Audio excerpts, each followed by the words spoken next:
we're going towards the midterms. We've seen a little bit of a shake in the dollar, a little bit of a wobble in the dollar. Do you think the market is going to be more driven for the dollar by Sino-US trade discussions or the deficit in the United States of America? The trade deficit is one of the things that ING flag up as being perhaps one of the most critical issues that we are not pricing into the dollar trade.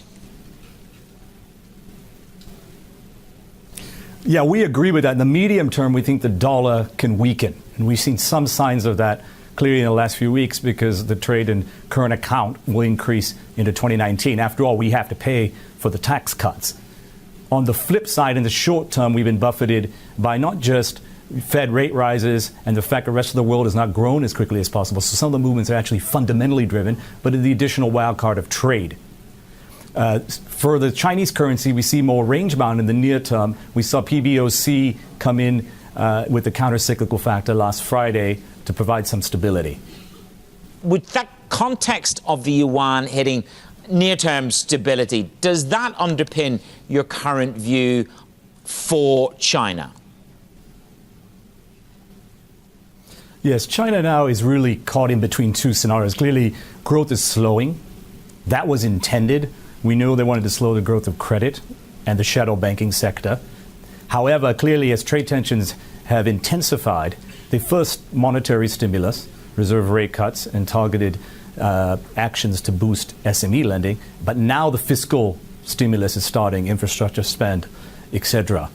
There are lags, but that should broadly provide a bottoming process for China equities in the coming months. We think trade tensions could get worse before they get better.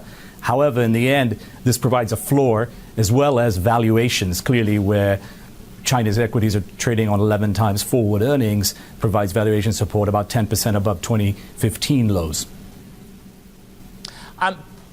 Prashant, one of the things that I created in the GTV library was the differential between the Chinese stock market, the MSCI China, and the MSCI World. Now, that differential, that gap is approximately 10% at the moment. The MSCI China down nearly 7% this year.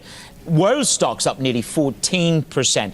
Do you think in terms of your Asia portfolio positioning, you would be brave enough to add to China relative to, let's say, some of the other Asian markets? I mean, Topics and the Nikkei are having pretty splendid runs. I know we're taking a pause for breath this morning, but just put it in context for me in terms of the dominance for China relative to the Asia portfolio.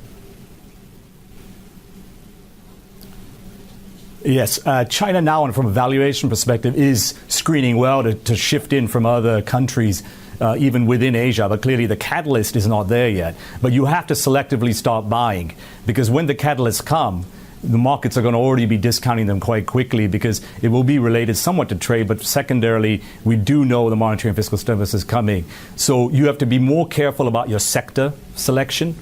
So selected areas of the market will be key as well.